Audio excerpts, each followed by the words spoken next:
اعوذ باللہ من الشیطان اللعین الرجیم بسم اللہ الرحمن الرحیم الحمدللہ رب العالمین والصلاة والسلام علی اہلہا اما بعد۔ عزیزان محترم، عظمت قرآن اہل بیت کی نگاہ میں کے عنوان سے آپ کی خدمت میں حاضر ہیں۔ قرآن کی عظمت کے حوالے سے حدیث تلاوت کرنے سے پہلے مقدمے کے طور پر چند عرائض آپ کی خدمت میں عرض کروں گا۔ ہم جس معاشرے میں رہتے ہیں، ہماری تہذیب و تمدن کا، ہمارے رسوم و رواج کا اس معاشرے میں اثر ضرور نظر آتا ہے۔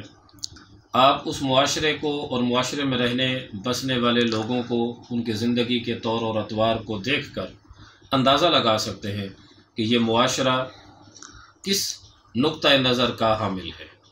مثلا اگر آپ ایک ایسی بازار میں جاتے ہیں جہاں ہر دکان پر ایک مورتی رکھی ہوئی ہو اور اس مورتی پر اگربتیاں جل رہی ہوں اور وہاں پر کچھ پھول ان پر ڈالے ہوئے ہوں، تو آپ بغیر پوچھے اندازہ کر لو گے کہ یہ دکان کسی ہندو کی دکان ہے۔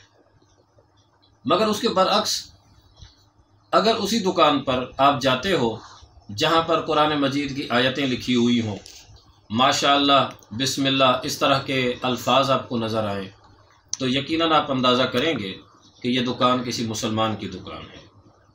کسی کے لباس کو دیکھ کر آپ اندازہ کر سکتے ہو کہ اس کا تعلق کس مکتب فکر سے ہے۔ مسلمان ہے، اگر ہندو ہے تو وہ دھوتی اور اپنا مخصوص لباس پہنتے ہیں۔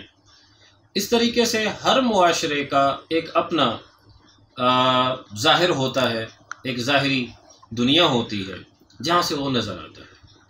اسلامی معاشرے کا جہاں تک تعلق ہے تو اسلامی معاشرے میں آپ فرض کریں کہ آپ ایک ایسی جگہ چلے جاتے ہیں جہاں آپ کو نظر آتا ہے کہ شہر کے ہر کونے میں، محلے میں، ہر جگہ پر آپ کو مسجد نظر آئے، آپ کو جگہ جگہ پر قرآن سینٹر، دینیات سینٹر نظر آئیں، تو آپ اندازہ کر لو گے کہ یہ مسلمانوں کا معاشرہ ہے، کیونکہ مسجد علامت ہوتی ہے کہ یہ مسلمانوں کا شہر ہے۔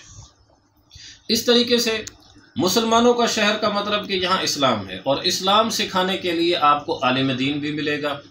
اسلام چونکہ قرآن مجید ایک آخری اور دائمی کتاب ہے، تو یقیناً اس معاشرے میں، وہاں مسجدوں میں، وہاں لوگوں کے گھروں میں آپ کو قرآن مجید بھی نظر آئے گا۔ تین بنیادی چیزیں ہیں جو آپ کو مسلمان معاشرے میں ہر جگہ نظر آئیں گی۔ ایک، اللہ کا گھر یعنی مسجد، دوسرے اس دین کو بیان کرنے والا عالم دین، اور تیسرے اس دین کا دستور یعنی قرآن مجید۔ الحمدللہ اگر ہم اپنے معاشرے پہ غور کریں گے تو یہ تینوں چیزیں بکثرت ہمارے درمیان موجود ہیں۔ الحمدللہ کوئی ایسا گھر نہیں ہے جس میں قرآن مجید نہ ہو، کوئی ایسا محلہ نہیں ہے جہاں پر کوئی عالم دین نہ ہو یا کوئی مسجد نہ ہو، کیونکہ یہ ہمیں دستور زندگی فراہم کرتے ہیں، لہٰذا یہ تینوں چیزیں بکثرت ہمارے ہاں موجود ہیں۔ لیکن المیہ یہ ہے کہ نہ ہم مسجد کو دینی سرگرمیوں کے مرکز کے طور پر لیتے ہیں، نہ علماء دین سے دین لینے کی زحمت کرتے ہیں، اور نہ ہی قرآن مجید سے ہدایت لینے کی زحمت گوارا کرتے ہیں۔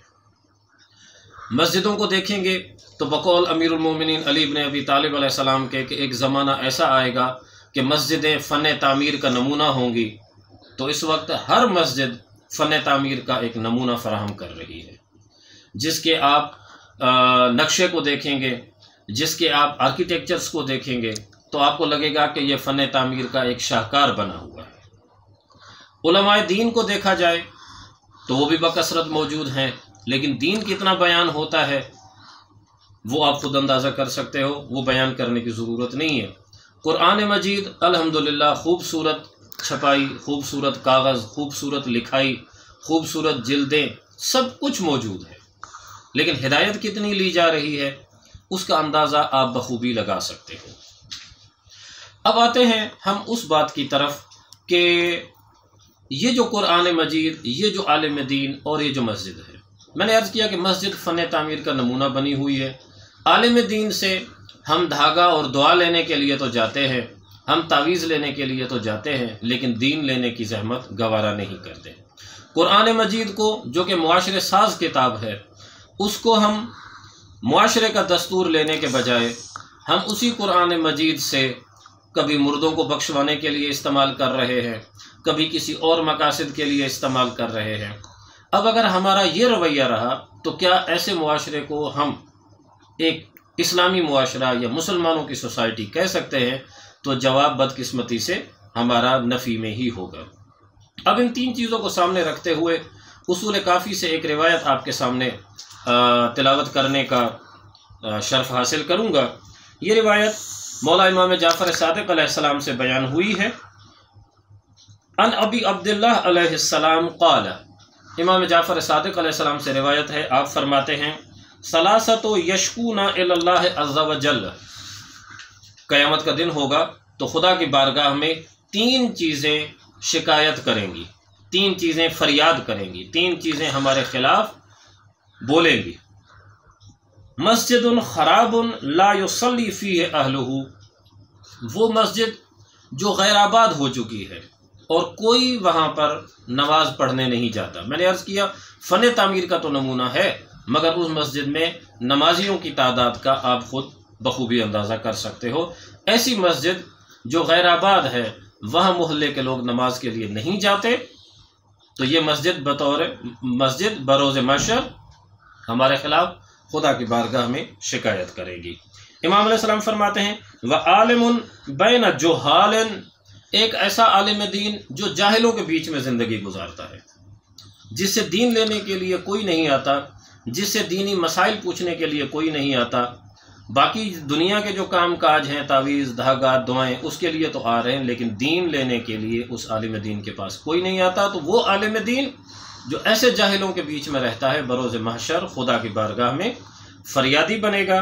اور تیسری بات مولا فرماتے ہیں وَمُصْحَفٌ مُعَلَّقٌ قَدْ وَقَعَ عَلَيْهِ الْغُبَّارُ لَا يُقْرَأُ فِيهِ، اور وہ قرآن کہ جس پر گرد و غبار چھا گئی ہے، جس پر مٹی کی تہیں جمع ہو گئی ہیں، لیکن کوئی پڑھنے کی زحمت گوارا نہیں کرتا۔ تو یہ قرآن مجید اہل بیت فرماتے ہیں کہ یہ بھی بروز محشر ہمارے خلاف فریاد کرے گا کہ میں ایک مسلمان کے گھر میں تو تھا، مگر مجھے پڑھنے کی اور مجھ سے دستور زندگی لینے کی زحمت گوارا نہیں کی جاتی تھی۔ دعا ہے اللہ تبارک و تعالی ہمیں دین مبین پر چلنے کی، سختی سے کاربند رہنے کی توفیق عنایت فرمائے۔ والسلام علیکم ورحمۃ اللہ وبرکاتہ۔